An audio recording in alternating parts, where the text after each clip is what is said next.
इस श्रृंखला में जो अगले मुगल बादशाह के रूप में हम लोग को पढ़ना था वो है जहांगीर के बारे में। ठीक है, जहांगीर से रिलेटेड आज हम लोग सारे डाउट्स को देखेंगे और समय मिलेगा तो शाहजहां। मोटे तौर पर आप देखिएगा कि जहांगीर का पूरा नाम नूरुद्दीन मोहम्मद जहांगीर पादशाह गाजी। ये पादशाह गाजी की उपाधि धारण करते हैं, इसीलिए बाद के बाबर के बाद जो भी मुगल बादशाह हुए उन्होंने एक उपाधि धारण की पादशाह गाजी। तो नूरुद्दीन मोहम्मद जहांगीर पादशाह गाजी, इनका पीरियड मध्यकालीन इतिहास में हम लोग 1605 से 1628, आपको कहीं कहीं 27 भी मिलेगा, कोई कंफ्यूजन नहीं है। जहांगीर की मृत्यु हुई, शाहजहां को आने में समय लगा और इसलिए थोड़ा बहुत तो शाहजहां के ताजपोशी होने तक बीच में कुछ लड़ाइयाँ होती है नूरजहां और आसफ खां के बीच में, और इसी ड्यूरेशन में हम लोग मोटे तौर पर 27 के इंड कह लीजिए या 28 के शुरुआत में कह लीजिए, कोई बात नहीं। जहांगीर का जन्म 30 अगस्त 1969 ईस्वी को हुआ था। आमेर की राजकुमारी जो थी, जो राजपूत राजकुमारी मुगल हरम में आई थी, जिसको हम लोग बाई हरका कहते हैं, और बाई हरका के कोख से जहांगीर का जन्म हुआ था, जिसको अकबर ने मरियम उज जमानी की उपाधि दी थी। और फतेहपुर सिकरी में आप एक प्रसिद्ध सूफी संत की कुटिया को पाते हैं, शेख सलीम चिश्ती। तो अकबर को काफी दिन तक अकबर निसंतान रहे और इनके आशीर्वाद से इनको पुत्र की प्राप्ति हुई। इस वजह से जहांगीर के बचपन का नाम शेख सलीम चिश्ती के नाम पे सलीम रहा। सलीम नाम पड़ा शेख सलीम चिश्ती सूफी संत के नाम पे। इसके अलावे भी अकबर के दो पुत्र हुए, दानियाल और मुराद, लेकिन अल्प उम्र में ही इनकी मृत्यु हो गई। तो मोटे तौर पर हम पाते हैं कि एक ही पुत्र सलीम बचता है ऑफिशियली, और वह काफी दुलारा हुआ अपने पिता का। तो अकबर के द्वारा प्यार से जो सलीम को नाम दिया गया वो शेखू दिया गया। ये भी शेखू नाम शेख सलीम चिश्ती के नाम पर ही है, और सलीम भी सलीम के नाम, सलीम चिश्ती के नाम पर ही इनका नाम। बचपन में जहांगीर को पढ़ाने के लिए शिक्षक अपॉइंट किया गया था, उनका नाम था अब्दुल रहीम खान खाना, जो कि रिश्ते में उसका भाई ही था, सौतेला भाई ही कह सकते हैं। और मोटे तौर पर सलीमा सुल्ताना बेगम और बैरम खां से उत्पन्न अब्दुल रहीम खान खाना जहांगीर के शिक्षक थे। 1500 हम लोग पढ़ चुके हैं। 99 में एक बार मिर्जा अजीज कोका के भड़काने पर सलीम ने अकबर के खिलाफ इलाहाबाद में विद्रोह कर दिया था। बाद में उसे पराजित किया गया और माफी भी मिली सलीमा सुल्ताना के इंटरफेयर के बाद, और हरम में प्रवेश भी मिला। 1602 का वह काल था जब सलीम ने अपने और पिता के बीच मतभेद का कारण अबुल फजल को माना और अबुल फजल की हत्या करवा दी। तो 1602 के बाद हम पाते हैं कि अकबर और सलीम के बीच में रिश्ते एक समान नहीं रहे, दोनों में इतने संबंध बिगड़ गए और दोनों कभी एक दूसरे पर बातचीत भी बंद हो गई, सहज नहीं रहे एक दूसरे के प्रति, क्योंकि अबुल फजल की मौत ने अकबर को अंदर से हिला दिया था और वो अपने पुत्र को, चूंकि इकलौता पुत्र बचा तो माफ तो नहीं कर सका दिल से, लेकिन यहीं से अकबर बीमार पड़ता है और उनके सेहत में गिरावट होती है।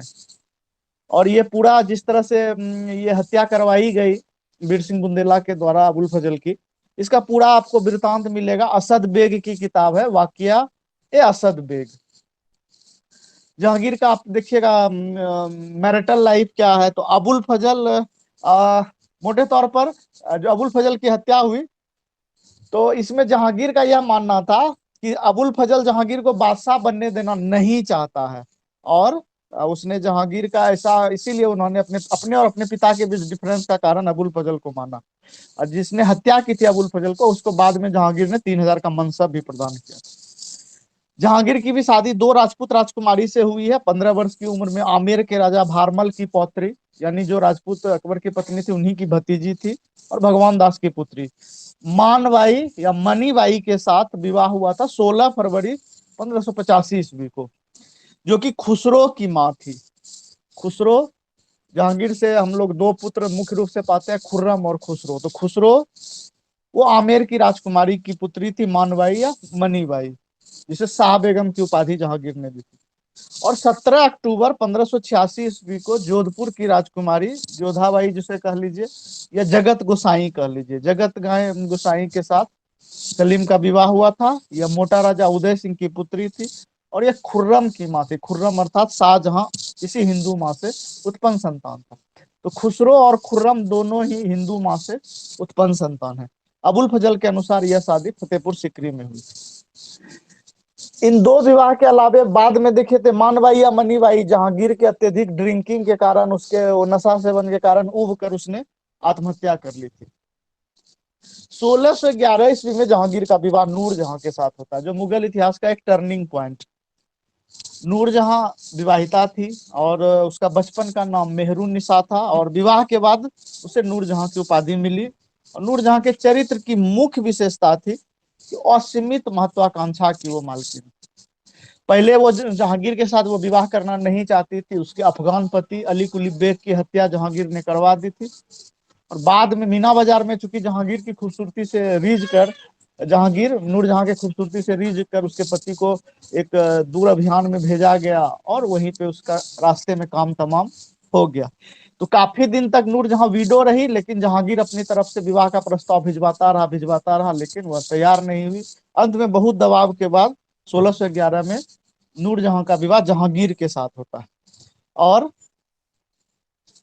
यहां से हम देखते हैं कि मुगल इतिहास का दो पार्ट शुरू होता है। जहांगीर के काल को हम लोग दो पार्ट में देखेंगे। पहला काल था 1605 से 1611। इस काल की महत्वपूर्ण घटना में एक घटना हम पाते हैं कि 1606 में बड़ा लड़का जहांगीर का खुसरो, उसने विद्रोह कर दिया, और लाहौर के समीप खुसरो को परास्त किया गया। मान सिंह और मिर्जा अजीज कोका, खाने आजम ने परोक्ष रूप से खुसरो के विद्रोह का कहा जाता है कि समर्थन किया। यही खुसरो बाद में अंधा भी कर दिया गया, और 1622 में खुसरो की हत्या शाहजहां खुर्रम के द्वारा करवा दी गई। तो 1605 ईस्वी में 24 अक्टूबर 1605 ईस्वी को जहांगीर का हम पाते हैं कि राज्याभिषेक हुआ। अकबर की मृत्यु हो गई थी डायरिया से, पेचिस अतिसार से। और 3 नवंबर 1605 मोटे तौर पर हम देखते हैं जहांगीर शब्द जो है यह फारसी शब्द है, और जहांगीर का अर्थ होता है दुनिया को जीतने वाला। इस पहले अभियान में 1605 से 1611 के बीच में 1608 में अकबर के मेवाड़ विजय के स्वप्न को जहांगीर ने पूरा करने का प्रयास किया। सर्वप्रथम हम पाते हैं कि शाहजादा परवेज के नेतृत्व में 1605 ईस्वी में एक विशाल सेना मेवाड़ के लिए प्रस्थान हुई, प्रिंस परवेज के नेतृत्व में। पुनः 1608 ईस्वी में महावत खां और 1609 में अब्दुल्ला खां के नेतृत्व में मेवाड़ अभियान हुआ। दूसरा अभियान महाबत खां के नेतृत्व में हुआ था, और दोनों ही एक असफल अभियान था। और 1613 ईस्वी में खुर्रम के नेतृत्व में तीसरा अभियान हुआ, जिसमें मुगलों को पूरी तरह से सफलता मिली, और खुर्रम के नेतृत्व में मेवाड़ फतह हुआ। 1615 ईस्वी में हम देखते हैं कि जो महाराणा प्रताप के पुत्र थे राणा अमर सिंह, और मुगलों के बीच में संधि हो जाती है। अमर सिंह के पुत्र कर्ण सिंह मुगल दरबार में आ जाते हैं, उनको मनसब प्रदान किया गया। आप देखिएगा फतेहपुर सिकरी के एक किले के द्वार का नाम अमर सिंह द्वार। तो अमर सिंह के पुत्र करण सिंह को मुगल दरबार में उच्च पद दिया गया जहांगीर के समय में, और आगरा के किले में अमर सिंह की प्रतिमा लगवाई गई। अमर सिंह द्वार नाम पड़ा, और कर्ण सिंह की मूर्ति, अमर सिंह की मूर्ति, इस तरह की बातें लगाई गई। 1611 से 1627 तक का जो काल है, यह जहांगीर के समय में हम कह सकते हैं कि अप्रत्यक्ष रूप से प्रत्यक्ष रूप से जहांगीर का शासन था, लेकिन अप्रत्यक्ष रूप से यह नूरजहां का शासनकाल माना गया। नूरजहां की पहली उपाधि नूर महल थी। नूर महल का अर्थ होता है महल की रोशनी। बहुत ही खूबसूरत एक पायस लेडी के कारण उनको पहले नूर महल की उपाधि दी गई। फिर नूरजहां, नूरजहां मतलब इस संसार की रोशनी। तो जहांगीर से विवाह हुआ 1611 ईस्वी में, तत्पश्चात जहांगीर ने उनको पाशा बेगम की उपाधि दी। अगर आप नूरजहां के जीवन जन्म के बारे में जानकारी विस्तृत रूप से चाहते हैं, तो मुस्तैद खां की किताब है इकबाल नामा ए जहांगीरी। और तेहरान के अमीर इतमादु दौला, उनका एक ऑफिशियल नेम था मिर्जा ग्यास बेग। तो मिर्जा ग्यास बेग की पुत्री थी नूरजहां, और अकबर के समय में ही मिर्जा ग्यास बेग वो भारत आए थे। और ऐसा माना जाता है कि नूरजहां के पहले पति अली कुली बेग की हत्या, मैंने जैसा अभी कहा, कि जहांगीर ने करवा दी। और उस पति से नूरजहां को एक पुत्री थी जिसका नाम था लाडली बानो बेगम। और नूरजहां चाहती थी कि कहीं ना कहीं जहांगीर के बाद अगर खुर्रम बादशाह बनता है चूंकि खुसरो की हत्या हो जाती है 1622 ईस्वी में, तो ज्यादा पॉसिबिलिटी हुआ कि खुर्रम बादशाह बनेगा। तो नूरजहां अपनी महत्वाकांक्षा में थी कि खुर्रम के साथ लाडली बानो का विवाह कर दिया जाए ताकि बादशाहत उसके हाथ में रहे। शाहजहां, जिसको हम खुर्रम कहते हैं, शाहजहां जहांगीर के समय में बड़े बड़े युद्ध अभियान पर भेजे गए। खुर्रम ने 1618 ईस्वी में बीजापुर, गोलकुंडा और अहमदनगर की संयुक्त सेना को पराजित किया। और खुर्रम की वीरता से प्रभावित होकर शाह जहांगीर ने खुर्रम को शाहजहां की उपाधि दी। शाहजहां मतलब संसार का मालिक। बीजापुर के शासक को फरजंद, फरजंद का अर्थ होता है पुत्र, की उपाधि दी। और बीजापुर के शासक की मदद से हम देखते हैं कि अहमदनगर और मुगलों के बीच में संधि हो जाती है। इस बीच में इंग्लैंड में चले जाइए, शासनकाल जेम्स प्रथम का है। तो जेम्स प्रथम के राजदूत के रूप में सर टॉमस रो, ब्रिटिश राजदूत था। वो भारत आता है 1615 से 1619 ईस्वी तक। वो जहांगीर के दरबार में रहा था। एम्बेसी नामक किताब लिखी है और जहांगीर ने टॉमस रो को 400 का मनसब प्रदान किया था। और कैप्टन हॉकिंस, 400 का मनसब प्रदान किया था कैप्टन हॉकिंस को।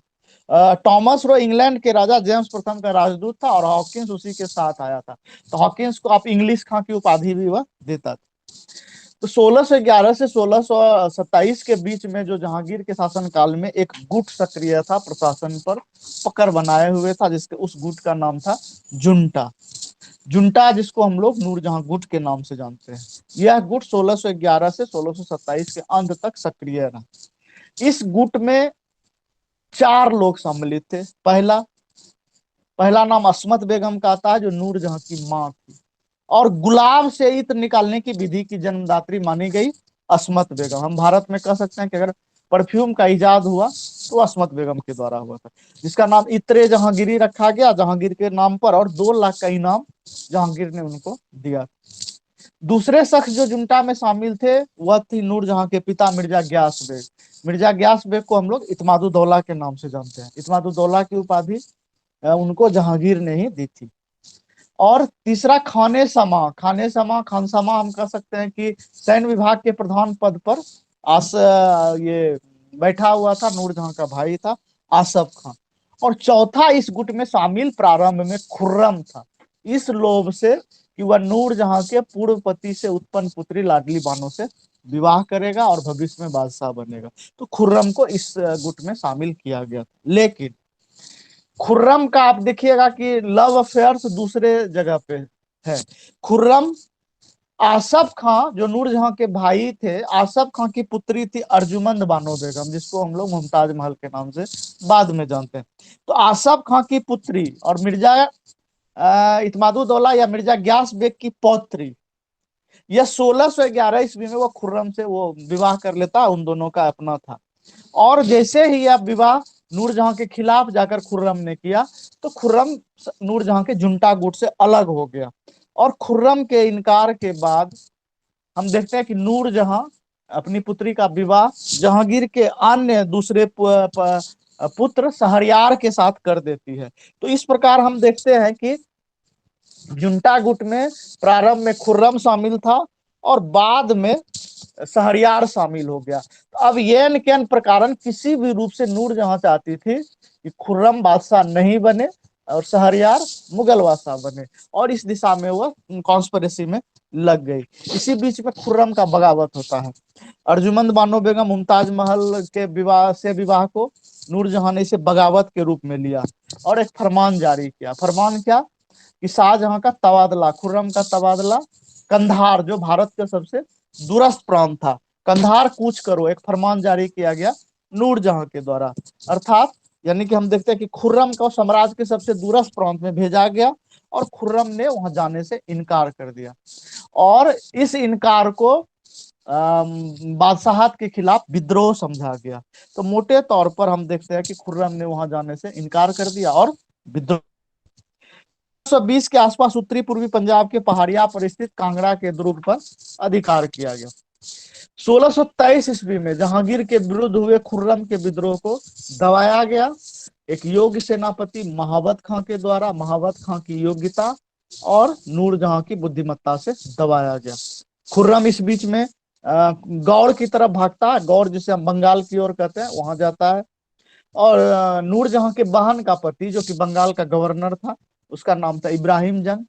इब्राहिम जंग, उसने कई युद्धों को जीत फतह किया था, इसलिए उसको जहांगीर ने फतेह जंगी की उपाधि दी थी। तो खुर्रम का एक झड़प इब्राहिम जंग के साथ होता है और इब्राहिम जंग की हत्या हो जाती है।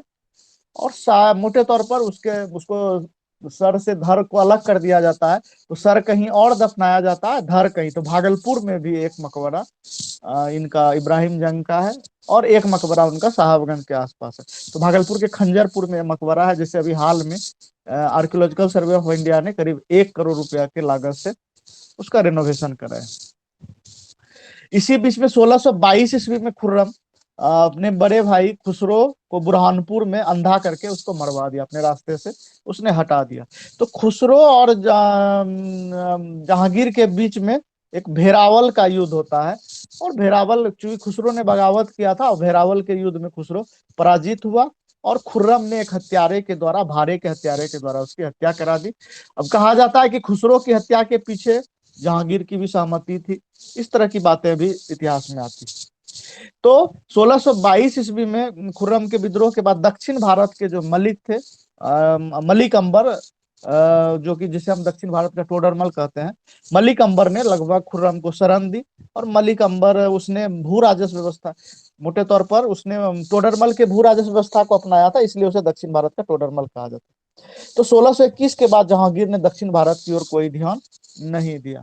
इस बीच में हम पाते हैं कि 1626 ईस्वी में महावत खां का विद्रोह हो जाता है। महावत खां जो कि मुगल सेनापति के पद पर था, खुर्रम के विद्रोह को दबाने में उसने बड़ी महती भूमिका निभाई थी। और मोटे तौर पर इसी बीच में नूर उसने एक घटना को अंजाम दिया कि जहांगीर के अन्य पुत्री को भगाकर महावत खां ने विवाह कर लिया और इसे गुस्ताखी समझी गई, बादशाहत के खिलाफ विद्रोह समझा गया। तो नूरजहां ने महावत खां से हिसाब मांगा कि खुर्रम के विद्रोह को दबाने में जो रॉयल ट्रेजरी से जो भी धन लिए गए या फिर जो भी हाथी लिए गए उसका हिसाब दो। इसे महावत खां ने अपना अपमान समझा। तो 1626-27 के आसपास आते आते जहांगीर का स्वास्थ्य बहुत ज्यादा गिरने लगा था। वह अत्यधिक शराब सेवन के कारण कह सकते हैं कि लीवर सिरोसिस या इस तरह की बीमारी से वह ग्रसित हो गया।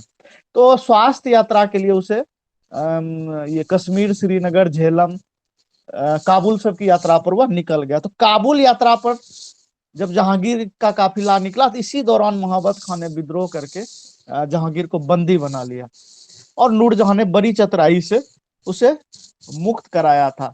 जब जहांगीर झेलम नदी पार करते करते एक जगह है वहां पर बादशाह के काफिले पर हमला करके महाबत खान ने कैद कर लिया जहांगीर को। नूरजहां ने बहुत प्रयास किए, बहुत सारे अमीर भेजे गए इस अभियान पर सबों को। महाबत खान एक योग्य सेनापति था, सबको असफलता मिली और अंत में बादशाह को उसने सम्मान पूर्वक एक जगह कैद रखा और वह समझाने का प्रयास करता है महाबत खान जहांगीर को कि आपको मैं उस दुष्ट महिला यानी नूरजहां से बचाना चाहता हूं, आप उसकी गिरफ्त में है, चंगुल में। इसी बीच में नूरजहां बुद्धिमत्ता से खुद भी अरेस्ट होकर जहांगीर के पास आ जाती है और रात्रि में कुछ फिदाई हमले होते हैं मुगलों के और जिसमें जहांगीर और नूरजहां को छुड़ा लिया जाता है। महाबत खान लाहौर की तरफ वह भाग जाता है।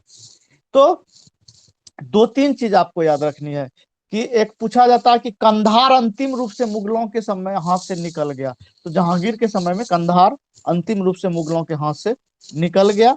1622 ईस्वी में कंधार के शाह ने कंधार को मुगलों से छीन लिया। अब है कुछ बातें हैं जहांगीर से रिलेटेड जिसको कि हम लोग को जानने की जरूरत है। जहांगीर ने सिखों के गुरु अर्जुन देव को मरवा दिया, जिसे बागी युवराज, उसने खुसरो को शरण दी थी अर्जुन देव ने, इस वजह से उसकी हत्या कराई गई। इसका कोई धार्मिक मसला नहीं था, यह कंप्लीट एक बादशाह के राजज्ञा के विरुद्ध इसे बगावत समझा गया। और कहा जाता है जहांगीर ने खुसरो का भी आंख फुड़वा दिया था। और अर्जुन की देव की समाधि लाहौर दुर्ग के ठीक बाहर में स्थित है। जहांगीर मुगलों में सबसे अधिक चर्चित बादशाह था। मैंने कहा मशहूर शराबी, उसका ध्यान सैनिक अभियान पर न रहकर वह कला, जीवन के सुखों, शानो शौकत के आनंद उठाने पर अधिक रहता था। आप कह सकते हैं कि शरीर पर जवाहरात टंगे हुए थे, चलता फिरता हम लोग कह सकते हैं हीरे की खान था। पहला मुगल बादशाह था जिसने कान में कुंडल, कान में छेद करवाकर मुंडल को धारण किया। एक पुस्तक आई है, an eminent portrait of a great Mughal Jahangir. इसकी राइटर है पार्वती शर्मा। वो लिखती है कि इसके पीने का वो डिस्क्रिप्शन देती है कि प्रतिदिन 20 प्याला शराब, औरत शराब के शौकीन। और तुझके जहांगीरी के अनुसार जहांगीर दिन में 20 प्याला शराब पीता था, और 14 प्याला दिन में, 6 प्याला रात में। ये उसकी मतलब ये वाइन पीने का वो सूची देती है। बाद में घटाकर एक दिन में 6 प्याला कर दिया गया।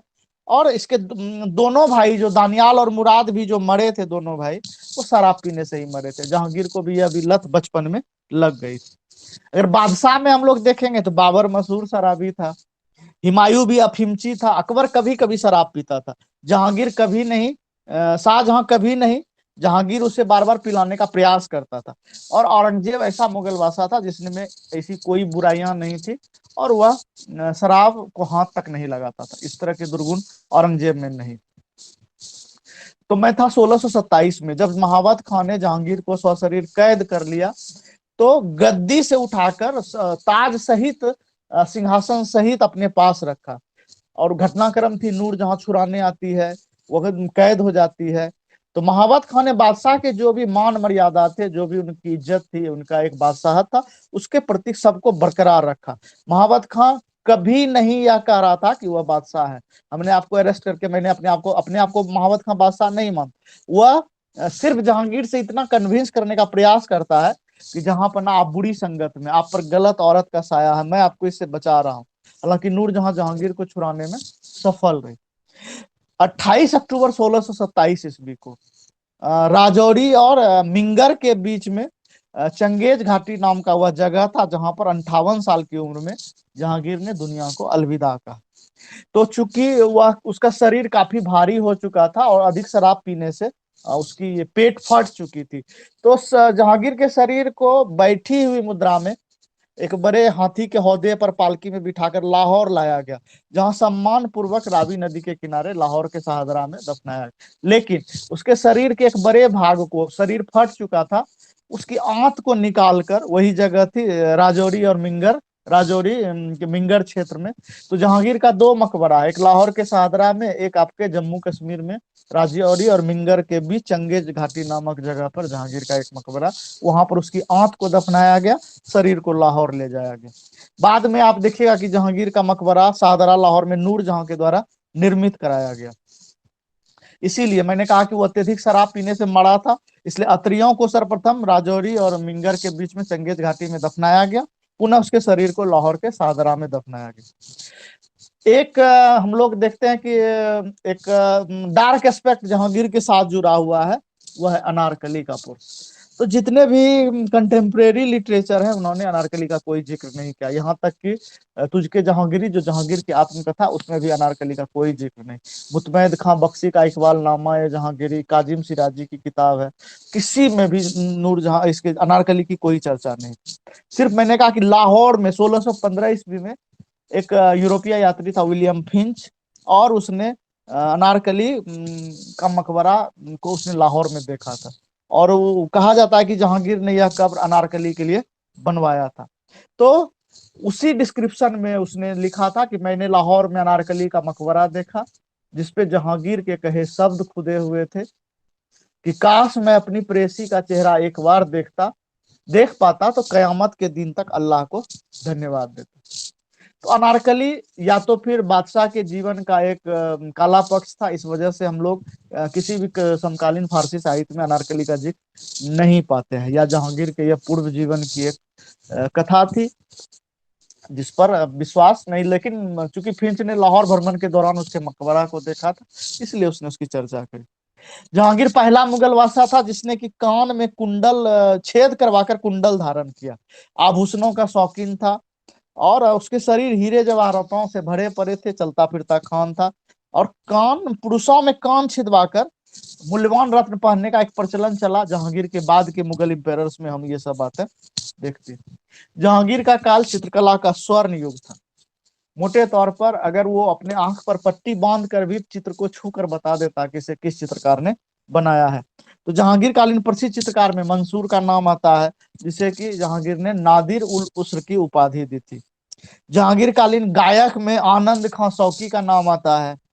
और जहांगीर कालीन प्रसिद्ध इमारत में अगर हम पाते हैं तो सबसे पहला नाम आता है इत्मादुद्दौला का मकबरा, जिसे नूरजहां के द्वारा निर्मित है।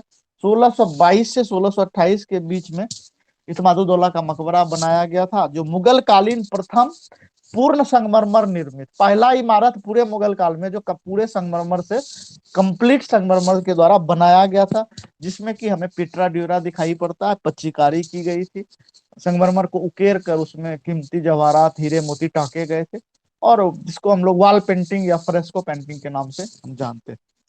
जहांगीर का मकबरा यह भी नूरजहां के बनवाया गया था, और ये लाहौर के शाहदरा में 1627 ईस्वी में बना था। जहांगीर की मृत्यु के बाद नूरजहां, मोटे तौर पर शाहजहां जब बादशाह बनते हैं तो उसने नूरजहां की उपाधि को बरकरार रखा, पातशाह बेगम रॉयल लेडी की उपाधि को उसने धारण की, और उन्होंने लाहौर में अपना अंतिम जीवन व्यतीत करना शुरू किया नूरजहां ने। और आप पाते हैं कि वो 2 लाख का पेंशनर, शाहजहां ने उनको 2 लाख रुपया पेंशन देना स्वीकार किया, लेकिन 1645 ईस्वी तक नूरजहां जीवित रही। 1645 में नूरजहां की मृत्यु होती है। जहांगीर का काल मुगल चित्रकला के क्षेत्र में स्वर्ण युग था। चित्रकला में पिटरा ड्यूरा नक्काशी शुरू गई, जो सर्वप्रथम इत्मादुद्दौला के मकबरा में हमें दिखाई पड़ता है।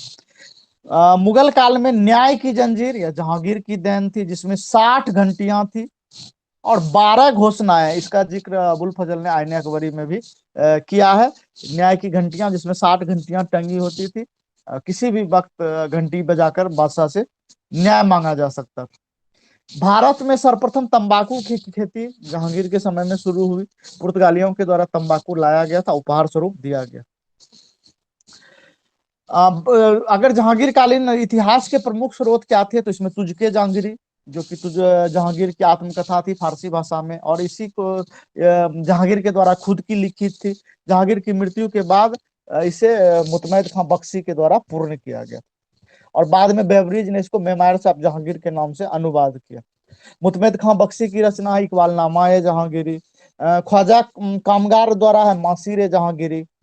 टॉमस रो ने एम्बेसी लिखी थी, जो 1615 से 1619 मुगल दरबार में रहा, जेम्स द्वितीय इंग्लैंड के राजा के राजदूत के रूप में। विलियम हॉकिंस 1608 से 1611 तुर्की भाषा फारसी भाषा का जानकार था, और हॉकिंस को जहांगीर ने इंग्लिश खां की उपाधि दी, 400 का मनसब भी प्रदान किया। एडवर्ड टेरी भी इसके काल में आया था, टॉमस रो का पादरी था।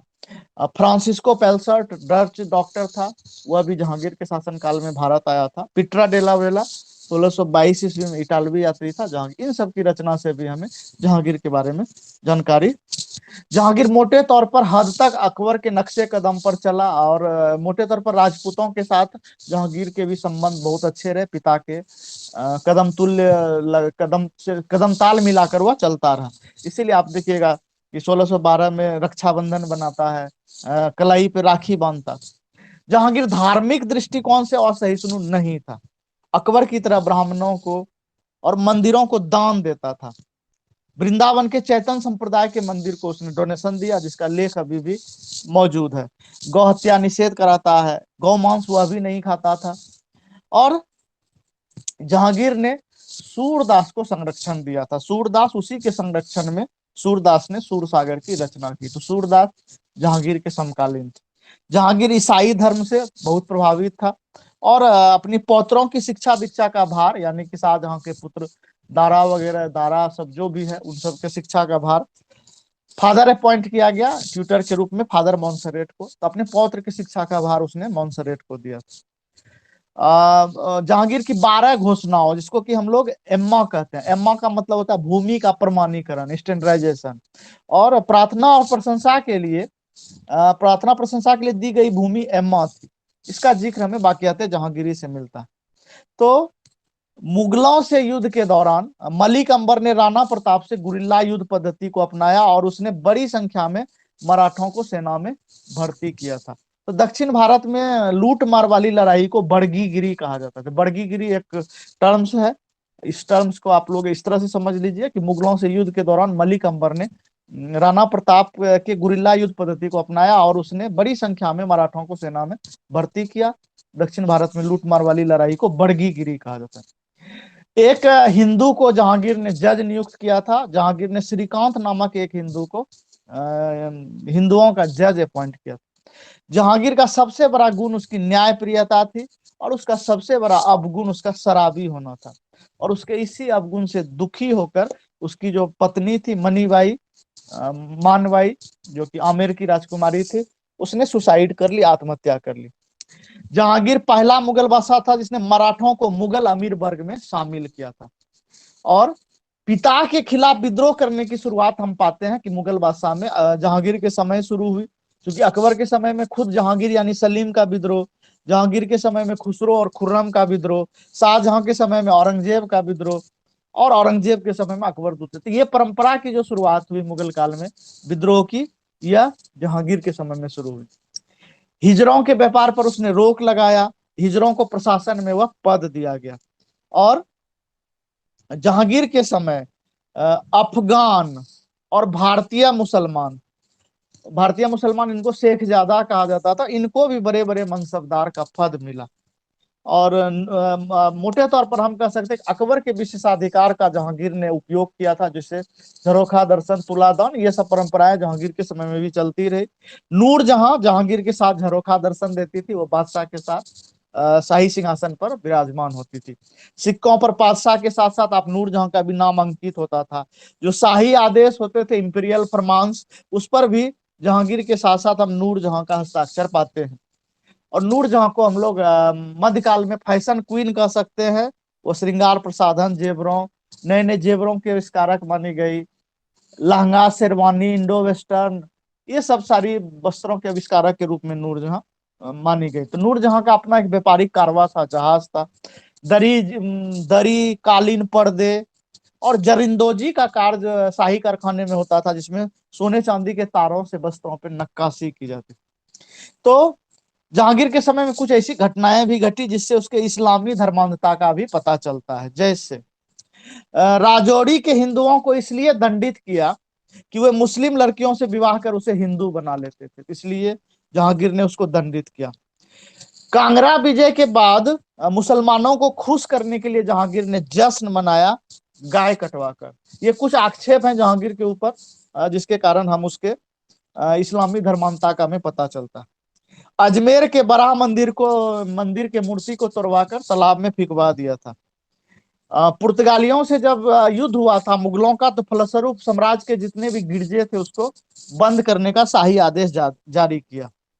और एक बार जैनी से ऑपरेशन होने पर उसे गुजरात से बाहर चले जाने का आदेश जारी किया था। और मोटे तौर पर हम पाते हैं कि ये सब जो जहांगीर के समय के जो ये कृत्य हैं, आदेश है, इनसे पता चलता है कि कहीं न कहीं उसमें इस्लामिक धर्मांधता भी थी। और मुगल मेवाड़ संधि के फलस्वरूप जो कि महाराणा प्रताप के वंशज से हुई थी, अमर सिंह, करण सिंह, तो ग्लानी से अमर सिंह ने कर्ण सिंह को अपना गद्दी सौंपा, अपने पुत्र को, और उसने एकांतवास ले लिया, यानी कि संन्यास जीवन को धारण कर लिया।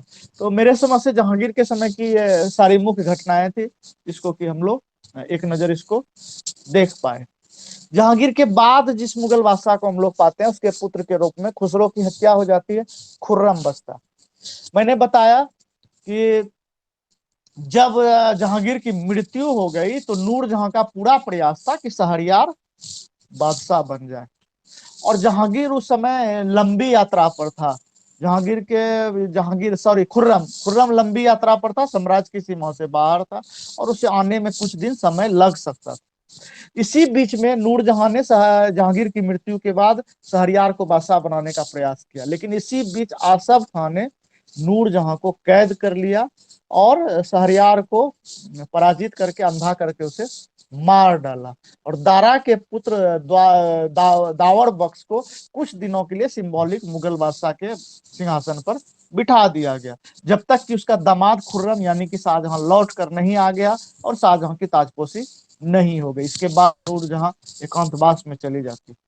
तो मोटे तौर पर हम पाते हैं कि इसका शाहजहां का राज्यारोहण जिस समय 1627 ईस्वी में हम जहांगीर की मृत्यु हुई, उस समय खुर्रम दक्षिण भारत में था और नूरजहां शहरयार को गद्दी बिठाने में सारा ताकत लगा चुकी थी। आसफ खान ने शहरयार को पराजित कर दिया, अंधा बनाकर मार डाला, नूरजहां को कैद किया और अपने दामाद खुर्रम के वापस आने तक, सॉरी, दारा के नहीं, खुसरो के पुत्र दवार बख्श को उसने गद्दी पे बिठाया, यानी एक तरह से हम कह सकते हैं कि दवार बख्श को बलि का बकरा बनाया, इतिहासकारों ने बताया।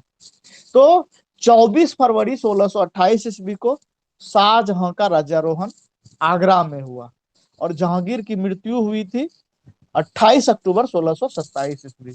यानी कि आप देख लीजिए, इसीलिए मैं कहता हूं कभी जहांगीर का काल 27 हो जाता है और कभी राज्य शाहजहां के राज्यारोहण की तिथि को अगर लेते हैं तो 1628 हो जाता है। जहांगीर की मृत्यु 28 अक्टूबर 1627 को होती है और शाहजहां की ताजपोशी, खुर्रम की ताजपोशी 24 फरवरी 1628। इस बीच में दवार बख्श 3-4 महीने तक इतिहासकार की नजर में बलि का बकरा बना। तो शाहजहां यानी कि खुर्रम शाहजहां के नाम से गद्दी पर बैठता है और उसकी उपाधि थी अबुल मुजफ्फर शिहाबुद्दीन मोहम्मद शाहजहां पादशाह गाजी किरान साहिब ए किरान। तो शाहजहां का पीरियड कहीं आपको 1628 से 1658 मिलेगा, कहीं 1627 से 1658 मिलेगा। शाहजहां का जन्म 5 जनवरी 1592 ईस्वी को लाहौर में हुआ। माता जगत गोसाई जो कि मोटे तौर पर मारवाड़ या जोधपुर के राणा उदय सिंह की पुत्री थी, मोटा राजा उदय सिंह की, और उसकी उपाधि मरियम उज्जमानी थी। हिंदू मां से उत्पन्न संतान शाहजहां। हिंदू मां से उत्पन्न संतान मुगल बादशाह में जहांगीर, हिंदू मां से उत्पन्न संतान शाहजहां। शाहजहां का विवाह अर्जुमंद बानो बेगम मुमताज महल से 1612 ईस्वी में हुआ था और यासफ खां की पुत्री थी और इस्मादुद्दौला की पौत्री थी, पौत्री या नूरजहां की भतीजी थी। उपाधि मिली विवाह के बाद मल्लिकाए जमानी। यहां से हम पाते हैं मुगल इतिहास में टर्निंग पॉइंट है कि शाहजहां ने राजपूतों के साथ विवाह की नीति को त्याग दिया। राजपूत, शाहजहां की कोई भी पत्नी राजपूत नहीं थी। उसके बाद हम पाते हैं जब इसका ताजपोशी होती है और 1612 में जब विवाह होता है तो मुमताज महल से शाहजहां को कुल 14 बच्चे हुए और जिसमें 7 ही जीवित बच पाए। और 1631 ईस्वी में मुमताज महल की मृत्यु 14वें बच्चे को जन्म देते समय प्रसव पीड़ा से हो गई। वो अच्छी जगह था मध्य प्रदेश का बुरहानपुर, वहीं पे मुमताज महल 1631 ईस्वी में मर जाती है। और शाहजहां की जब ताजपोशी होती है तो वो अपने पुत्रों को गद्दी पर बैठते हुए उसने बहुत सारी महत्वपूर्ण जिम्मेदारियां सौंपी। पुत्र में पहला नाम आता है दारा सिकोह का। दारा 1615 में दारा का जन्म हुआ था। यह बंगाल का गवर्नर, आगरा का गवर्नर बनाया गया दारा को। आगरा जहां पर की रॉयल हाउस होल्ड था, शाही निवास स्थान। शाह शुजा का जन्म 1616 ईस्वी में हुआ था, बंगाल का गवर्नर बना के उसे भेजा गया। औरंगजेब का जन्म 1618 ईस्वी में हुआ था, गुजरात का गवर्नर, और लगभग 1636 से 1644 ईस्वी तक यह डेक्कन में दक्षिण भारत तक में दिया रहा। मुराद बख्श चौथा बेटा था और यह 1624 ईस्वी में इसे डेक्कन की जिम्मेदारी सौंपी गई थी, संपूर्ण दक्षिण भारत। बाद में औरंगजेब का डेक्कन भारत में मेजर अभियान होता है। पुत्री में 3 पुत्री थी शाहजहां को, जिसमें पहला नाम आता है जहारा बेगम। जहारा बेगम 1614 ईस्वी में पैदा हुई थी। रोशन आरा 1617 ईस्वी में पैदा हुई थी और गौहर आरा 1631 ईस्वी में पैदा हुई। 4 भाई 3 बहन, मतलब 4 बेटा 3 बेटी। बाद में जब भाइयों के बीच उत्तराधिकार की लड़ाई होती है तो बहन ने भी अपना अपना पक्ष डिसाइड कर लिया। जहारा बेगम ने जहां दारा का साथ दिया तो रोशन आरा ने औरंगजेब का साथ दिया। इस तरह का भी हमें आपको पारिवारिक कलह हमें दिखाई पड़ते हैं। जहांगीरकालीन इतिहास को जानने के स्रोत में अब्दुल हमीद लाहौरी का बादशाहनामा था, दरबारी इतिहासकार। मोहम्मद अमीन कजवीनी का शाहजहांनामा है, इनायत खां का शाहजहांनामा है और मोहम्मद मासूम का तारीख सुजाई। शाहजहां के बादशाह बनने के बाद जो मुगल साम्राज्य का विस्तार हुआ उसको एक नजर में देखने की जरूरत। 1628 से 1631 शाहजहां ने खाने जहां लोदी के विद्रोह का दमन किया। 1628-29 बुंदेलखंड में जुझार सिंह बुंदेला के विद्रोह का शाहजहां ने दमन किया। 1631-32 पुर्तगालियों को परास्त किया और पुर्तगालियों को गोवा तक खदेड़ा। इसमें एक छोटी सी घटना थी कि पुर्तगाली व्यापारिक लाभ के लिए शाहजहां के दरबार में आए, मुमताज महल को, जहारा बेगम को मतलब एक पारित तोहफा देकर बादशाह से आज्ञा प्राप्त करते थे व्यापार का। इसी घटना में पुर्तगालियों ने मुमताज महल की 2 दासियों को लेकर फरार हो गया महल से और इसी गुस्से में शाहजहां ने पुर्तगालियों पर हमला कर दिया और गोवा तक पुर्तगालियों को खदेड़ा गया। 1633 ईस्वी में अहमदनगर का अभियान होता है। 1636 ईस्वी में बीजापुर गोलकुंडा मुगलों की अधीनता में आया। बीजापुर और गोलकुंडा मुगलों के अधीनता में आया, और बीजापुर गोलकुंडा का ही वजीर था मीर जुमला। और मोटे तौर पर औरंगजेब के समय में यह मुगल साम्राज्य का भाग बन जाता। तो सबसे महत्वपूर्ण बात है शाहजहां के समय में उत्तराधिकार का युद्ध 1658 से 1659।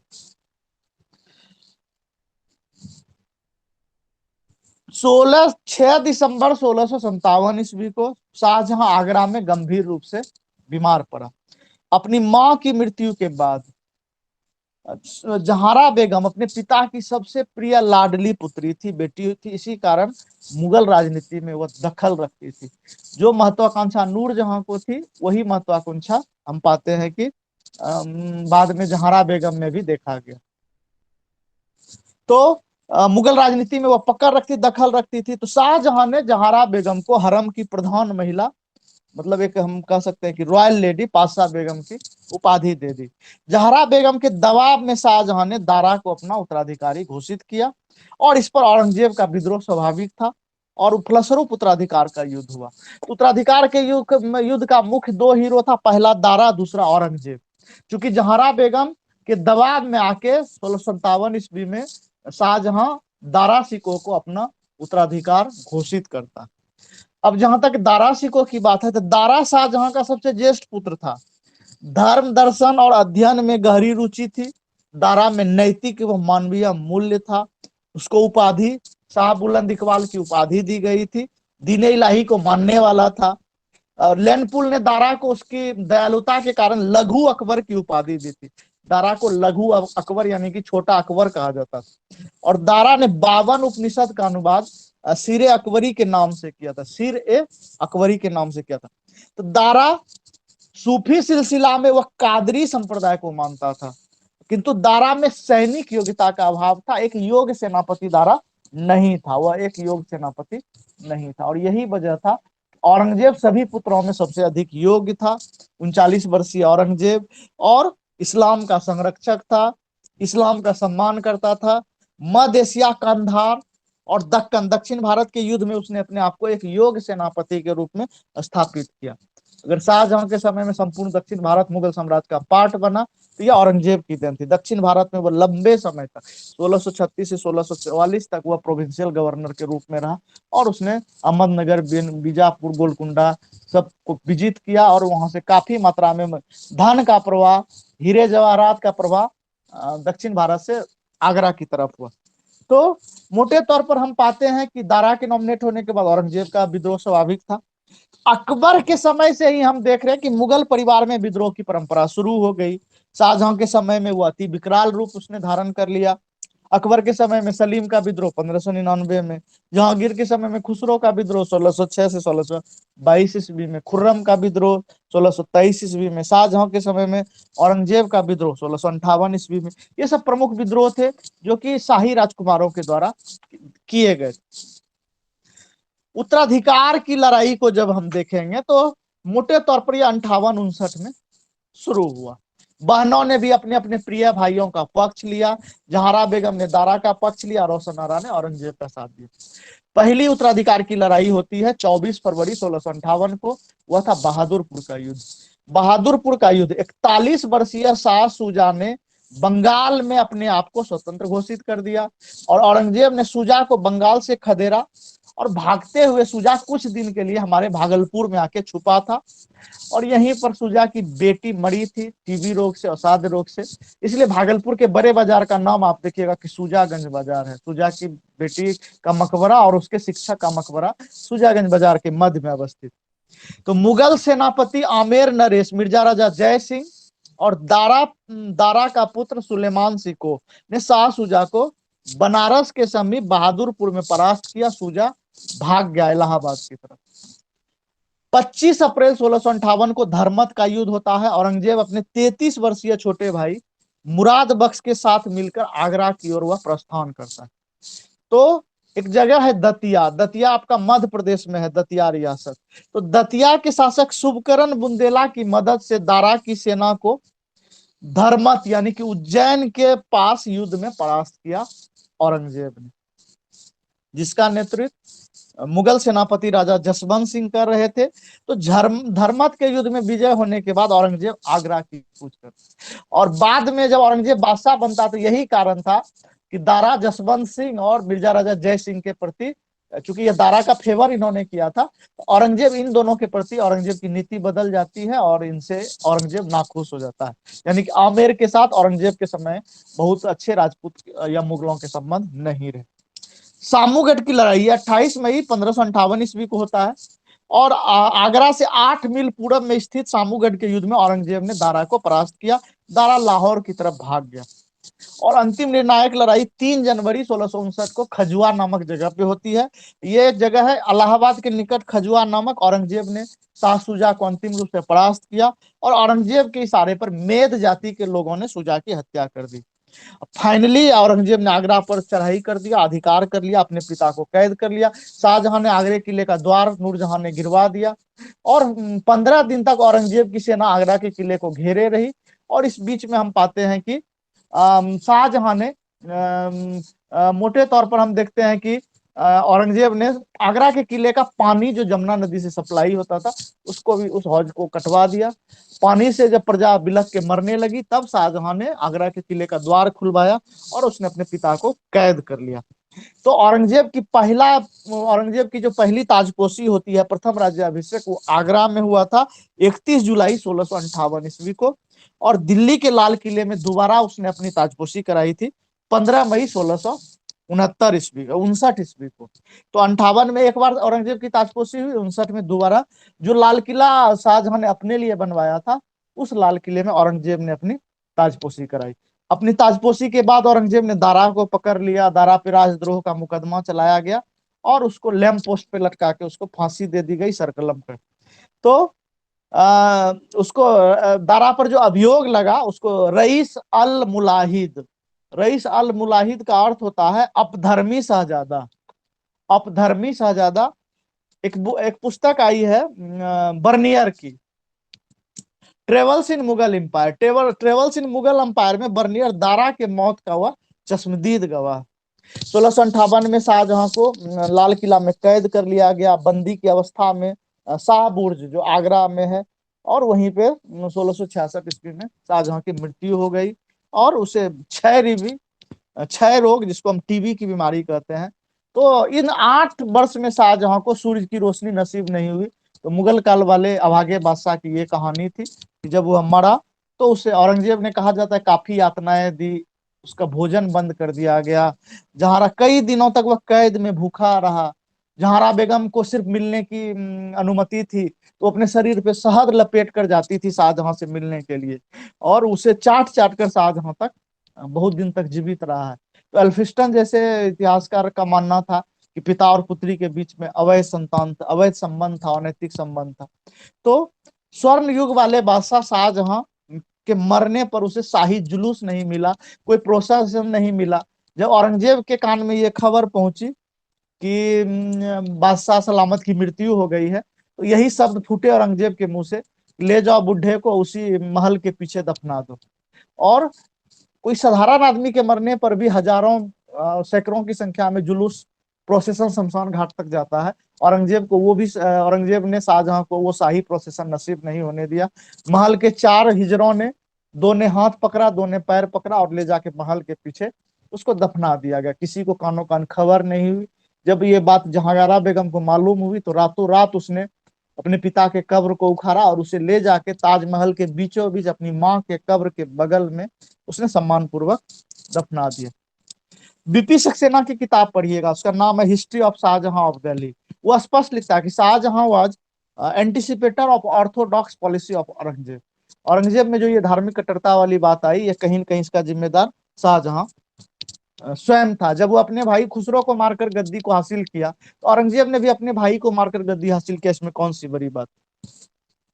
1661 ईस्वी आते आते औरंगजेब ने अंतिम छोटे भाई मुराद बख्श को भी समाप्त कर दिया, और उत्तराधिकार की लड़ाई में अपने सभी भाइयों को समाप्त करके भाइयों के रक्त से अपना राज्याभिषेक कराया। तो कुछ इतिहासकारों का, मैंने स्पष्ट कहा कि यह मानना था कि शाहजहां से ही यह धार्मिक कट्टरता औरंगजेब में आई। अपने भाई खुसरो की हत्या कर गद्दी को हासिल किया, और औरंगजेब ने भी अपने सभी भाई को निपटाकर गद्दी हासिल की। 1631-32 शाहजहां के समय में गुजरात का अकाल हुआ था, जो भारत का अब तक का सबसे बड़ा अकाल था। अब्दुल हमीद लाहौरी इसका डिस्क्रिप्शन देते हैं, बादशाहनामा में इस अकाल की भीषणता का वर्णन करते हैं, और पीटर मुंडी ने भी इसका विभत्स का वर्णन किया है। परंतु उस वक्त ताजमहल बनता रहा, निर्बाध गति से रुका नहीं, इसलिए कहा जाता है कि ताजमहल सहस्त्र वेदनाओं और सहस्त्रों के खून का प्रतीक है। उस समय बादशाह के द्वारा जो रिलीफ वर्क किए गए फैमिन्स में, वो एकदम ऊँट के मुंह में जीरा के फोरन के समान था। कोई ऐसा सुधारवादी कदम 5 लाख से अधिक लोग कालकलवित हो गए। अब अब्दुल हमीद लाहौरी लिखता है पासानामा में कि बकरे के बदले में कुत्ते का मांस बिक रहा था। पिता को अगर अपने पुत्र के बदले में एक पेट भोजन मिल जाता था तो लोग अपने पुत्र को बेचने के लिए तैयार था। यत्र तत्र सर्वत्र हड्डियां बिखरी थी, लोग हड्डियों को पीस कर रोटी खा रहे। तो ये थी अकाल, और इस काल में ताजमहल का निर्माण होता रहा। इलाही संवत अकबर के द्वारा चलाया गया था, शाहजहां ने उसके जगह पर हिजरी संवत इस्लामी कैलेंडर को लागू किया। तीर्थ यात्रा कर कहा जाता है, जजिया कर को इसके समय में वापस लाया गया, जजिया कर फिर से आरोपित किया गया। अकबर और जहांगीर के गौ हत्या निषेध के आज्ञा को वापस ले लिया, यानी कि शाहजहां के समय में फिर से गौ हत्या, गौ काटा जाने लगा। 1633 में एक हिंदू मंदिर को ध्वस्त करने का आरोप लगा। बनारस, इलाहाबाद, गुजरात और कश्मीर के हिंदू मंदिर को शाहजहां ने ध्वस्त करवाया। अपवाद में केवल गुजरात में एक मंदिर है अहमदाबाद के पास, चिंतामणि मंदिर, इसकी मरम्मत शाहजहां ने करवाई। खंबात में गौवध पर रोक लगा दिया। मुसलमानों को पृथक मुसलमान बनाने के लिए एक पृथक विभाग कहा जाता है कि शाहजहां के समय में स्थापित हुआ, और जुझार सिंह बुंदेला के परिवार को जबरन मुसलमान बनाया गया। इसके समय में आने वाले विदेशी यात्री में आप ट्रेवेनियर को पाते हैं। ट्रेवेनियर 1641 से 1667 फ्रेंच जोहरी था, 6 बार भारत आया। मैंड्रिक 1629 से 1643 ईस्वी, डिलेक्ट 1631 ईस्वी, पीटर मिंडी 1628 से 1634 ईस्वी, इटली यात्री था, गुजरात के अकाल के भीषणता का वर्णन करता है। बर्नियर 1656 से 1658 फ्रेंच डॉक्टर भी था, और बर्नियर ने नौकरी भी की। आप पाइए ट्रेवल्स इन मुगल एम्पायर, इसमें यह शाहजहां के पुत्रों के बीच में हुए उत्तराधिकार युद्ध का विस्तार पूर्वक वर्णन किया, और उसका मानना था कि औरंगजेब का व्यवहार दारा के साथ सम्मान पूर्वक नहीं था, दारा को बहुत विभत्स ढंग से तरपा के मारा गया। जिस बात के लिए हम लोग शाहजहां को जानते हैं कि शाहजहां का काल मुगल इतिहास का स्वर्ण युग था। स्थापत कला के क्षेत्र में इसको क्लासिकी एज या गोल्डन एज के नाम से हम लोग जानते हैं। तो ताजमहल को अगर हटा दिया जाए शाहजहां के काल से, तो उसके जीवन में स्वर्ण युग कहलाने वाले कोई बात नहीं थी। अगर किसी काल को स्वर्ण युग कहना ज्यादा अतिशयोक्ति हो तो अकबर का काल होना चाहिए। ताजमहल के बारे में हालवेल लिखते अमर प्रेम का प्रतीक था, भारतीय नारीत्व की साकार प्रतिमा थी, और यह 4 वाग पद्धति पर आधारित था। अगर उस समय इस्लाम में मूर्ति बनाने की इजाजत होती तो आज जितना बड़ा आप ताजमहल देख रहे हैं उतनी बड़ी नूरजहां की मूर्ति बन गई होती आगरा में। लेकिन चूंकि इस्लाम में मूर्ति पूजा निषेध है, इसीलिए उसने उसको भारतीय नारीत्व के साकार प्रतिमा के रूप में ताजमहल का निर्माण कराया, और आज भी पूरी दुनिया ताज को देखने आती है। 7 वंडर ऑफ वर्ल्ड में हम पाते हैं, और जो भी ताज को देखता है उसके मुंह से वाह ताज, आह ताज, इस तरह की बातें हमें सुने। तो आमेर कहा जाता है कि जयपुर आमेर के राजा सवाई मान सिंह के बाग को जबरदस्ती शाहजहां ने एक्वायर्ड कर लिया, और 4 बाग पद्धति पर ताजमहल का निर्माण हुआ, जिसके आर्किटेक्चर उस्ताद ईसा खां थे, जिन्होंने नक्शा डिजाइन किया, और इसके इंटीरियर इंजीनियर या वास्तुकार उस्ताद अहमद लाहौरी थे। उस्ताद अहमद लाहौरी को शाहजहां ने नादिर उज असर की उपाधि दी थी। तो ताजमहल बनने का कुल समय 1632 से 1648 था। लगभग 16 वर्ष 20,000 मजदूर अनवरत काम करते रहे। और इसकी अगर कला को आप देखिएगा, वास्तुकला में मध्य एशिया, ईरान और भारत की मिश्रित वास्तुकला का प्रयोग किया गया। सफेद संगमरमर ये मकरान कोस्ट से लाया गया, जो कि सबसे दुर्लभ संगमरमर था। और इसकी लागत अब्दुल हमीद लाहौरी के बादशाहनामा के अनुसार 50 लाख है, लेकिन वास्तविक जो लागत थी ताजमहल बनने की वो 6 से 9 करोड़ रुपया थी। चूंकि लाल किले बनने की कुल लागत 1 करोड़ है, तो आगरा के ताजमहल की लागत इतिहासकारों ने अनुमानित 6 से 9 करोड़ के बीच माना। आगरा का किला भी बनाया गया शाहजहां के द्वारा, जिसमें दीवाने आम, दीवाने खास। आगरा में जामा मस्जिद नूरजहां बेगम के द्वारा, जहारा बेगम के द्वारा बनाया गया, उनके द्वारा उस पे कैलीग्राफी की गई। दिल्ली में भी लाल किला में भी आपको ये सारी स्थापना देखेंगे तो शाहजहां-कालीन इमारत में दिल्ली का इमारत अलग हो जाएगा और आगरा का इमारत अलग हो जाएगा। तो दिल्ली के लाल किला जिसे शाहजहानाबाद बसाया गया था, अभी भी चांदनी चौक, लाल किला, जामा मस्जिद वाले एरिया को शाहजहानाबाद कहा जाता है। वहां पर भी आपको दीवाने आम, दीवाने खास, मोती मस्जिद, नहरे बहिश्त, मयूर सिंहासन, जिसे कि अंतिम रूप से नादिर शाह लूट कर ले गए। तो शाहजहां ने क्या क्या बनवाया, मोटे तौर पर आपको दो तीन बात याद रखनी है। तो कुछ मान के यही चलना है कि उसके जो भी आर्किटेक्चर थे उसको मयूर सिंहासन, ताजमहल, जामा मस्जिद दिल्ली में भी बना, आगरा में भी बना, ठीक है। रेशम बाग, शाहजहानाबाद, मोती मस्जिद औरंगजेब, शाहजहां के द्वारा कंस्ट्रक्शन जरूर किया गया लेकिन वास्तविक निर्माण इसका औरंगजेब के द्वारा हुआ। और फिर आप देखिएगा नहरे बहिश्त, बाग, दीवाने आम, दीवाने खास, ये सब आर्किटेक्चर थे। शाहजहां कालीन आप कुछ साहित्य को अगर देखेंगे, फारसी साहित्य और हिंदी साहित्य, तो दारा सिकों के द्वारा सफी उनुत औलिया लिखा गया। यह शेख निजामुद्दीन चिश्ती, निजामुद्दीन औलिया की जीवनी थी। जहारा बेगम मुनीस उल अरवा के नाम से वो राइटिंग्स करती थी। 1671 में मुनीस उल अरवा को उन्होंने लिखा, 1671 में, जो कि ख्वाजा मोइनुद्दीन चिश्ती की जीवनी थी। जहारा बेगम मखफी नाम से कविता लिखा करती थी, कविता संग्रह था। हालांकि मखफी नाम से हम पाते हैं कि सलीमा सुल्ताना बेगम और औरंगजेब की बेटी जेबू निसाबी लिखा करती थी, जो कि कविता संग्रह था। राय भारमल के द्वारा, राय भारमल उन्होंने फारसी में ग्रंथ लिखा था, लुब उत तवारिक। और सुंदरदास सिंहासन बत्तीसी, पंडित जगन्नाथ जो कि शाहजहां के प्रिय कवि थे, संस्कृत के महान कवि थे, और मुमताज महल बेगम से उन्हें संरक्षण प्राप्त था। उनकी दो रचना है, रस गंगाधर और गंग लहरी। तो ये सब शाहजहां कालीन लिटरेचर भी हमें दिखाई पड़ते हैं। शाहजहां कालीन संगीतकार में हम लोग लाल खां को पाते हैं। तो इस तरह से शाहजहां के समय की भी हम मुख्य सारी बातें हमने आपके सामने में रखी है। अगर आज औरंगजेब और शाहजहां से रिलेटेड कुछ क्वेरी हो तो आप हमसे सवाल कर सकते हैं। और औरंगजेब, अंतिम मुगल बादशाह औरंगजेब और लेटर मुगल्स, इसको हम लोग अगले क्लास जो हमारा आपके साथ ट्यूसडे को होगा उसमें हम ये पूरे औरंगजेब को और लेटर मुगल्स को, उत्तरवर्ती मुगल शासक जिसमें 1857 तक, बहादुर शाह जफर तक, हम ले जाने का प्रयास करेंगे। तो आज के इस सेशन में अगर इन दो बादशाह से संबंधित आपका कुछ क्वेरी है तो हमसे आप बात कर सकते सर, हैं। बोलिए। तो ये सलीम और अनारकली की बात प्रसंग फिर कहाँ से शुरू होती है सर? तो मैंने तो कहा कि विलियम फिंच गया था लाहौर घूमने, वहां पर उसने एक मजार को देखा। उस मजार में कुछ खुदे हुए थे फारसी में, तो उसको जी। उन्होंने पढ़वाया उसके अथी एक्सपर्ट से। तो उसमें यही था कि सलीम के द्वारा एक शब्द कहा गया था कि काश मैं अपनी प्रेसी का चेहरा एक बार देख पाता तो कयामत के दिन तक अल्लाह को धन्यवाद देता। और इसीलिए यहीं पे आके अनारकली नामक एक कैरेक्टर, चरित्र जहांगीर के जीवन से जुड़ा। वो केवल और केवल जो ये फिल्म आई है मुगले आजम या अनारकली पर, जो भी ये विलियम फिंच का डिस्क्रिप्शन है। जी सर, जी सर। सर, और दूसरी बात ये है कि जो जोधा और अकबर, ये किस कॉन्टेंट्स में बोला जाता है सर? देखिए मैंने तो जहांगीर पर हरका बाई। बताया तो हरकाबाई जोधा से, जो हरकाबाई का कोई संबंध नहीं। जोधाबाई का मतलब आमेर से बिल्कुल नहीं था। आमेर के राजा अच्छा, भारमल की पुत्री जोधाबाई नहीं थी। वो आपको अच्छा, भगवान दास भार्गव की किताब है हिस्ट्री ऑफ राजपूताना या इंपीरियल गजेटियर ऑफ राजस्थान, उसमें स्पष्ट है कि भारमल की पुत्री का नाम ज्ञात है, वो जोधा नहीं थी, वो हरकाबाई। जोधा नाम स्पष्ट है कि जोधपुर के रियासत की बेटी थी। जोधाबाई मतलब जोधपुर की राजकुमारी। तो ये मैंने कहा कि मोटा राजा उदय सिंह की पुत्री थी, जो सलीम से ब्याही गई थी पंद्रह सौ जी। पचासी छियासी ईस्वी में।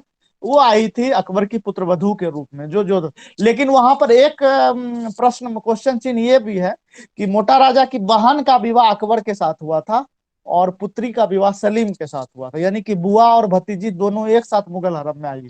तो ये कंफ्यूजन क्रिएट करता है कि जोधपुर की राजकुमारी से अकबर का भी विवाह हुआ है, जोधपुर की राजकुमारी से सलीम का भी विवाह। लेकिन अच्छा, क्लियर कट ये कंसेप्ट है कि जोधा अकबर की पुत्रवधू थी, पत्नी नहीं थी।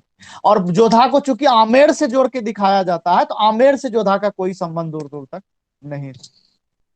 तो मतलब ये जो फिल्म हो या जो सीरियल हाँ, ये वगैरह जो। फिक्शन है, इसका विरोध किया ना, राजपूतों ने विरोध किया। गलत जी स्टोरी जी जी दिखाया जा रहा है। जी सर, जी सर, जी सर। और सर ये जो सॉरी, ये सलीम की जो ये था सर, जहांगीर का जो टाइम पीरियड और नूरजहां का टाइम पीरियड सर बता दीजिए। नो, उसका तो वही 1605 से 1627, अगर जहांगीर का पूरा शासनकाल हुआ तो हाँ जहांगीर का प्रत्येक शासन 1605 से 1611, 1611 से 1627 नूरजहां का शासनकाल होगा। हाँ, जी जी जी सर, जी सर। और ये जहांगीर के समय पे कौन कौन सा चित्रकला फेमस था? चित्रकला कौन सा, मतलब चित्रकला के लिए स्वर्ण युग था जहांगीर का शासनकाल। उसमें जी सर। मैंने नाम भी लिया जिनको कुछ उपाधियां वगैरह दी गई थी। जहांगीर मतलब वो और चित्रकला के क्षेत्र में आप देखिएगा कि राजपूत चित्रकला शैली भी उभर कर आती है, मुगल चित्रकला शैली है, कांगड़ा चित्रकला शैली आई है, चित्रकला में पीटर ड्यूरा का वर्क शुरू हुआ है। तो मोटे तौर पर हम लोग कह सकते हैं कि वो उसका जो काल था ना, वो चित्रकला का स्वर्ण युग कहा गया है जहांगीर का काल।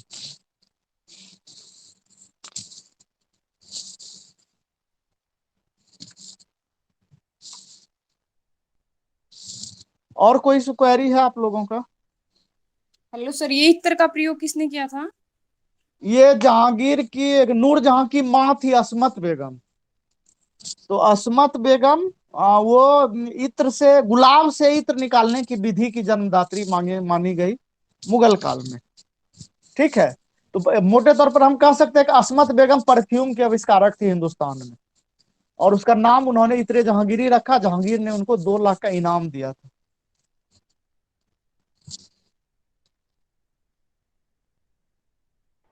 सर नूरजहां की बायोग्राफी बुक का नेम क्या बताया सर आपने?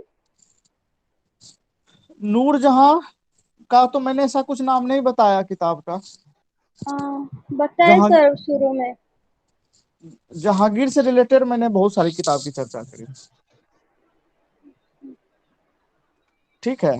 जहांगीर कालीन किताब में मैंने चर्चा करी थी, जो सब खुद की उसकी तुझके जहांगीरी थी, जिसको बाद में बेवरेज ने मेवार सब जहांगीर के नाम से अंग्रेजी में अनुवाद किया। और आत्मकथा जहांगीर की ये तुर्की फारसी भाषा में लिखी गई थी। और वो जब मर जाता है 27 में, तो अधूरी थी, तो उसको मुतमैद खां बख्शी के द्वारा पूरा किया गया। और अन्य राइटर में इकबाल नामाए जहांगीरी मुतमैद खां बख्शी के द्वारा लिखा गया। ख्वाजा कामगार के द्वारा मासीर जहांगीरी लिखा गया। तो ये सब आई है। कुछ कंटेम्प्रेरी अभी हाल में बहुत सारी किताब आई है, जो इसमें मैंने an eminent portrait of a great Mughal Jahangir, Parvati Sharma की कुछ किताब आई। मेरी किताब खुद की मुगल हरम मैंने लिखी है, रॉयल लेडी पर। उसमें आपको सारे महिला के बारे में जानकारी, मुगल कालीन। मेरी भी किताब आ चुकी है, अंग्रेजी हिंदी दोनों में है, मुगल हरम। उसमें सारे रॉयल लेडीज के बारे में चर्चा की गई।